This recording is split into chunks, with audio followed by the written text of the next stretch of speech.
Your concept of time will never be the same. The Casiotron X-1 Digital Time Center. Take a giant step into the future with the most advanced personal timekeeping instrument ever made. Your concept of time and of timekeeping will never be the same. The X-1 is so unlike any other time-related mechanism that we can't justify calling it a watch. We have to call it a digital time center. No other term so aptly defines the revolutionary device. It is without a doubt the most practical, ingenious application of space-age digital technology yet devised. Through the use of electronic memory bank that utilizes Casio's advanced computer know-how, the Time Center performs and displays 12 functions: hours, minutes, seconds, AM, PM, month, date, day of the week, and automatic month length adjustment. Whew, and that's only the first 8. It's also a stopwatch, a digital counter, a world timekeeper, Tokyo, San Francisco, Chicago, New York, London, Paris, at the touch of a button, and an inter-country time memory that keeps constant tabs of the time anywhere else in the world you select. Accuracy is excellent. The X-1's quartz crystal oscillator ensures plus or minus 15 seconds per month. The large liquid crystal display LCD consumes virtually zero battery power and is constantly visible without pushing a button or flicking your wrist. Single battery provides over 1 year operation. The X-1's case is sculpted from solid stainless steel and fitted with an integrated stainless bracelet. The X-1 is shock-proof, anti-magnetic, and water-resistant. Well, it's a wonderful piece of advertisement from, this would be 1977 or 78 or so, and I love the wording of those. But I figured I would just get through that to sort of introduce this watch here. This is the Casiotron X-1S. There's also the Casiotron X-1R for round. It was also labeled under the model number S-14, where the S was for square, and this one is actually an S-14. This one doesn't have the X-1 branding on the back. The blue dial versions do have the X-1 branding on the back. But this is a very, very unique watch in its operation. It's a very unique watch in its position in Casio's history, and it has a very unique set of functions and operations, and it's just a real doozy of a watch all around. It has 4 alternate modes. It does timekeeping, but it also does, as you can see on the dial here, it does stopwatch, counter, which is a very unique feature. It's very uncommon. World time and time memory, and you can also, and like many Casios from the time, the running seconds are shown in these 10-second segments up top here. Where they'll blink for, and in this case, this one will blink for 10 seconds, and then it'll move on. It blinks for the entire 10 seconds. And up here, we're also displaying the AM/PM indicator, and then it's also displaying the currently selected mode. And right now, this is showing that we're in mode 0, which is stopwatch mode. And then you have the hours and minutes, and with the pusher here, you can select you're showing the month, date, and day of the week, being July 9th, Wednesday. And then you have your select, your adjust pusher here, and your mode pusher here, and you can switch back and forth to, and as we saw, it's in stopwatch mode right now, so it'll switch you to stopwatch there. But this watch it's very difficult to work out the operations if you don't have a manual, because it's very it's very tricky to enter the full adjustment mode, actually. So with the watch in regular timekeeping mode, if between 0 seconds and 49 seconds, if you hit the adjust pusher, it will start the whole display blinking, and that's just letting you know that it is ready to adjust the for an error up to 29 seconds. But then if between 50 and 59 seconds, if you push the adjust pusher, it will go into full adjustment mode, and then it will, like an S-14 or the earlier 01 through 04 series watches, it'll just start incrementing the value instead of you pressing a button to advance the value and select the time. So what that means is that if it starts doing this if you've just wiped the watch, or done an AC reset or whatever, replaced the battery. It starts in the morning, so if you're setting this watch at 11 o'clock at night, you're going to have to wait. It takes about 2 seconds to advance one. And so what we've got here is, and then so moving the select pusher, it's 725 here. So I already had the 2 selected, but I let it go to 25. So you set it for the coming minute, and then when your trusted time source hits the new minute, you press your select pusher there, and the time starts blinking. The 10 seconds segment starts blinking, and the watch is running and keeping time.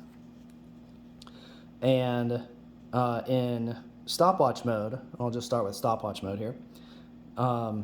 It will start with the push of a button and stop with a single press, but then some earlier watches like the GS-15, that you would do a long press to reset the stopwatch.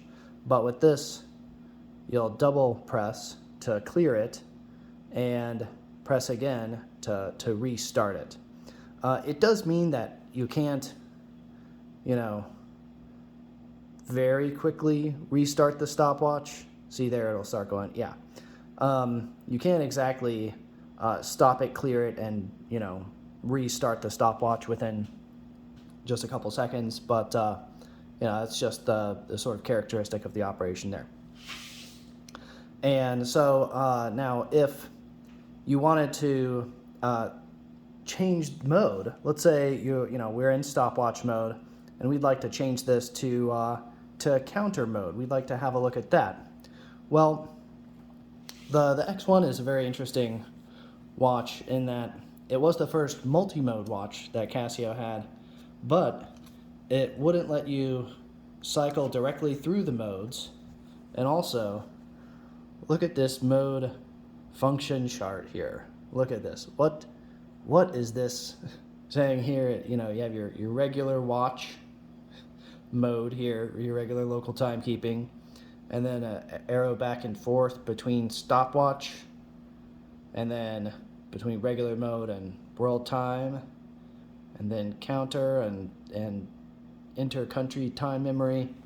And if you're watching this, you're probably familiar with the functions of modern digital watches, and that it cycles through all of the modes, and you'll cycle through the mode, find the one you want to adjust, and then some modules will, once you hit the mode button again, will cycle you back to timekeeping, or it'll cycle you to the next mode. But that's how it works. It's a cycle. And we take that for granted now, but the earliest multi-mode Casio would only really support one mode at a time. And what this is showing you is that you can switch back and forth between stopwatch mode and then you can put it into counter mode, and you can switch back and forth between counter mode and regular watch, what they call regular watch here, which is kind of very interesting. But you cannot directly cycle through the modes, and it doesn't support using them independently. It's you could say that maybe that's like a functional issue with the watch, and definitely it's not the as practical as like modern watches where you can use all the functions at the same time. But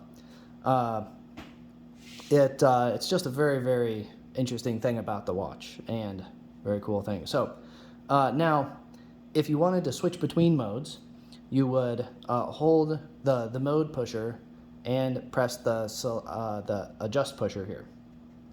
And also, it keeps the it does this using. So now we have no timekeeping displayed here. So now we know it's in mode select here, and it starts advancing through the time. And I went ahead and hit the adjust pusher to select mode 1, which is the counter mode. And now we see instead of the 0 being solid, we have 1 solid here, and then all of the rest of the display is behaving the same. So now our mode pusher cycles back and forth between counter mode. And counter mode literally just increments this value up once per push of a button. That's all it does. And if you do a long press, it'll reset it, just like with the like a stopwatch on like a QWF-15 module, but it just increments up 1 per. It counts up. So I don't know if you had a job where you were doing something routine and you wanted to keep track of the number of things. Here they have it's a counter, and then they show not bad 83 strokes, only 11 under par, so that's for keeping track of like your golf score. And it's interesting because the only other use of a counter I'm aware of is I'm going to get the model wrong, is a DWG 100 that has it's a digigraph. Oh God, I should have had that on hand, but anyhow, it has a digital counter for 2 totals, and that is the use of that is for keeping track of like a regular team sports game, where you have two scores to keep track of. This one only has the 1 total, and it just increments up, and you can keep your running total, so you can see, I don't know, you can reset it by day, or you can see how many of, some particular task you did during a week or whatever period, and then you can reset it. Now, if I switch the watch, now remember, when I was in stopwatch mode, I had the stopwatch running. That running elapsed time measurement is gone as soon as you change mode. And in this case, when I switch mode again to, we'll go ahead and do the next one, World Time, next. That total, 14, is gone.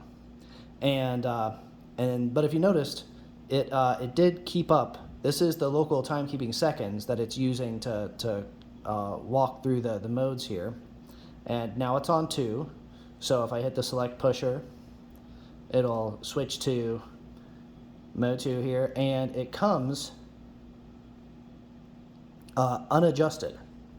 Every time you switch to world time or time memory mode, you have to set the time in any given area. Now, in world time mode, here now, the select pusher cycles through the different time zones. You can see here, now we're in London,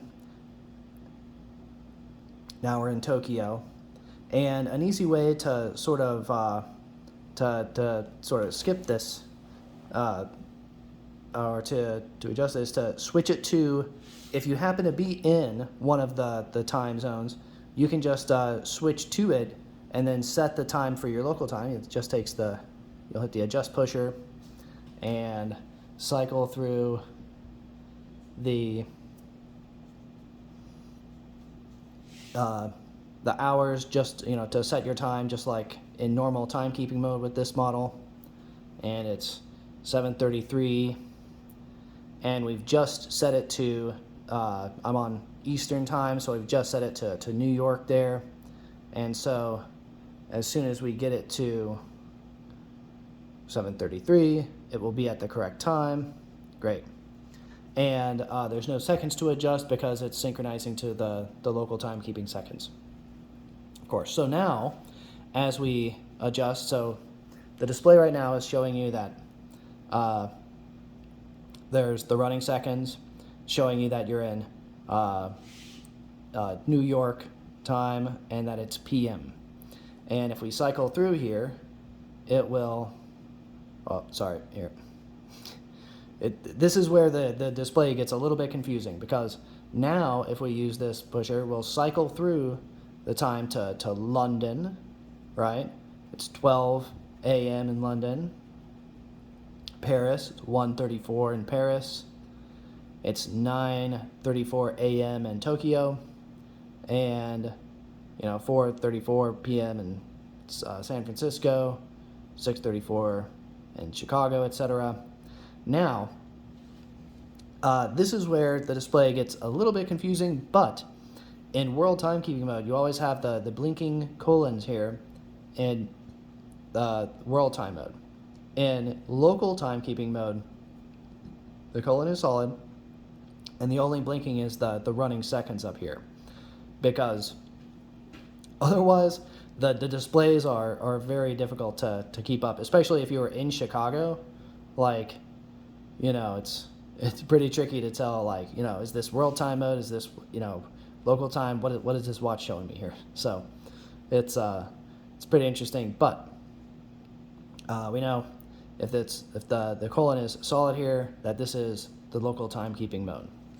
And let's go ahead and adjust it. Oops. It's I wanted to go to time memory, although actually it's kind of, I'll go ahead and just highlight this here. Now, if you have been paying attention and looking at the watch here, and you see 0, okay, that's stopwatch, 1, that's counter, 2, world time, 3, time memory, and you select these by waiting for the time to count up and hitting the button at the right time. Well, what is 4 and 5? Because it still blinks through 4 and 5 here, right? So here we go, it's on 3, so we'll select that. This is time memory mode. But what is 4 and 5? And I'll show you in just a moment. But so we've just switched the watch to time memory mode, and this is just like world time, except you can set it to any particular time, and it doesn't show you the rest of it, because that could be incorrect. So if you wanted to track the time in Nepal, say, something that wasn't on a an even hour off from UTC, then you could use this here, and then there you go. Now you have your time memory mode there. And now if we look here, what is 4 and 5? What is that? And in fact, it's really sort of just 2 more time memory modes, actually. So it's really more like stopwatch, counter, world time, time memory, time memory, time memory. And so this right now, the watch is in mode 4, your hidden mode, and it's just another time memory mode. And if we set the time right now, it'll just like time memory mode, let you, we'll just say it's 101 wherever this is, and then we can switch back and forth just like time memory mode, except it's in mode 4, which is not something that's listed anywhere. It's just very interesting. So the most useful one to me is the stopwatch. So I tend to just leave it in stopwatch mode, and it works great. The reset function is just fine. It doesn't really slow me down. I don't have to start and stop and clear and restart elapsed time measurements that quickly. So it's just fine for me.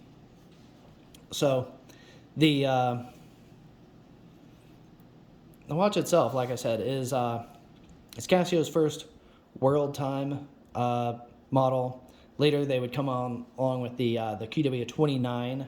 That would allow you to independently adjust, daylight savings time in up to, I believe, 8 time zones, which is very cool, including one that you could set to whatever you'd like, and also Casio's first multifunction watch. And it's very interesting because this watch this watch has no X1 branding, right? So this just says S-14, and I believe these were originally released before the X1 branding was conceived of, because this watch here, and also you notice these two watches have this sort of it's like a gray, bronzish, bluish, mostly gray sort of color. These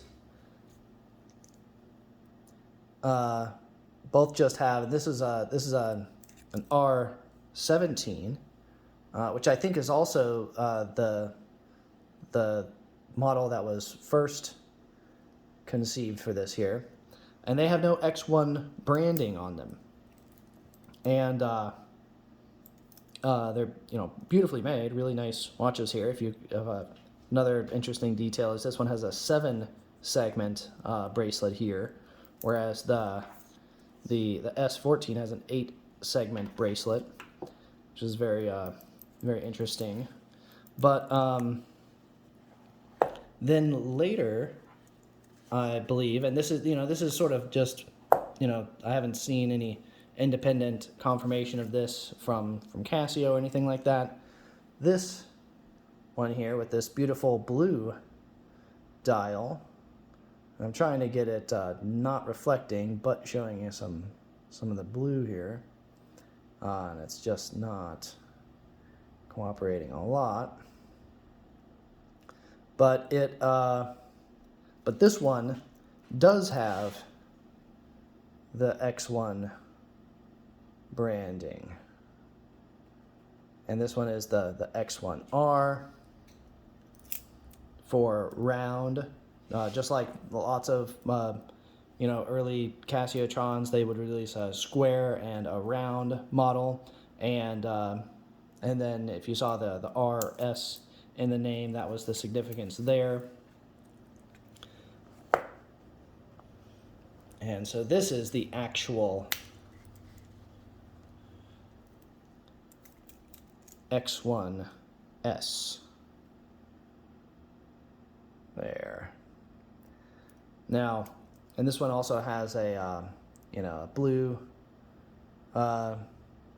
screen that, just like the other one, is not going to reflect that real well right now, but that's okay.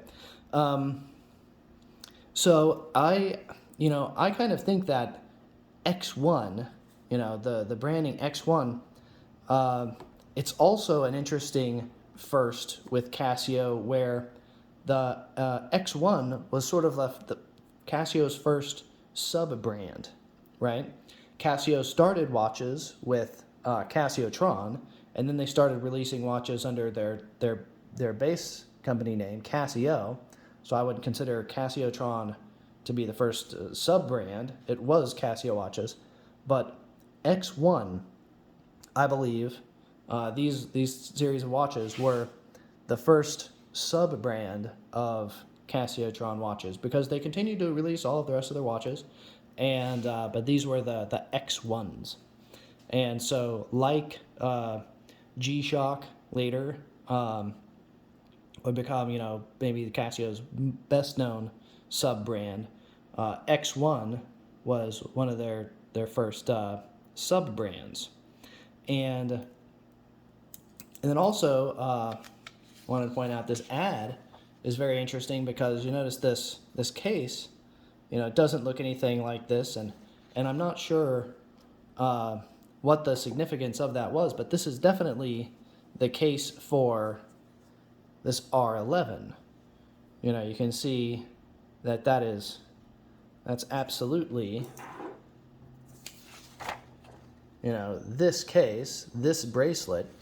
So I'm not sure if this is like a concept, bit of concept art that Casio just sent whoever these folks were, Cameo, as actually, this is an ad for, I believe, a store called Cameo. And I'm not sure if at one point Casio was actually considering releasing the X1 in with that like that R11 case and bracelet or whatnot, but very interesting, just a very, very funny quirky thing there about that. And then also an interesting thing about these is their overall design. The overall design of this case is more of a landscape sort of square than a portrait type of square, because Casio had released square watches before, like this the 03504. It but these are more of like a portrait sort of square, and this to me, with its angled pushers out here on the side, reminds me a whole lot of another famous Casio, right? That came along a little while later. And then, I don't know if side by side, if you can see all the other similarities here with the lines, circumnavigating the screen here. We have this one directly around the screen on the outside. We have another outside there. It would be like the red line of the DW5000. And I'm not sure if, I think, being an engineer at Casio, eBay would have been familiar with the S-14 or the X1. And I'm not sure if, it was some degree of inspiration for the proportions of the DW5000 or not, but it's very striking to me, and it's a multifunction watch. As you heard in the ad, Casio also emphasized the shock resistance and the water resistance of this X1. So I just think that there's a little bit of a coincidence that that it has this slightly wider than tall square shape, and then the rest of the design similarities. It's very interesting to me. I think this is sort of like not it's just sort of a design ancestor of the first square G-Shocks, I think, maybe. But yeah, it's a very, very fascinating watch. These have really chunky cases, very nice bracelets. These bracelets, I'll say they have all these segments and they look really, really cool, but I have seen where they've broken, where I've gotten other models that are broken, and the pins on at least some of these don't go straight through. They go through like the first two of these segments. So, you know, they are a little bit susceptible to you know, rusting, corroding, and freezing, and then breaking if somebody like tries to work them free. I've had a little bit of luck with freeing them up though, and then also they didn't have any other colorways for this. You see the and I believe I have seen models with the gray type dial that had X1 branding on the back. So I don't think that's a definite identifier or anything. But they came with this like bronzish foggy gray dial and the blue dial, and that's pretty much it. And the modules are pretty reliable, you know, although you can see a lot of these that were real banged up. Oh, and all right, you know, I would have to point out that there was also a gold-plated version, and I have found one example of that, although it's in, you know, real rough shape. It's not running, although it did come with a very cool bracelet, and I would really love to find a QW17 movement to put in there, although it's also got a gold hue screen, and to get it correct I would have to swap that screen, and that would be that'd be quite a bit of a nerve-wracking bit of work there, working on one of these very rare, very precious QW17 modules. But yeah, it's a very, very interesting watch. It's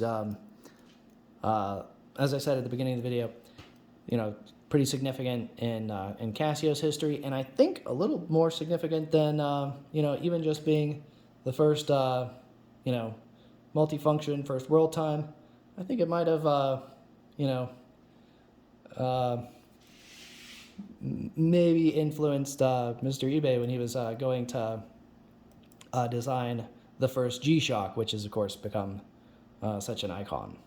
So there's a quick review of the Casiotron X-1S. Hope you enjoyed it.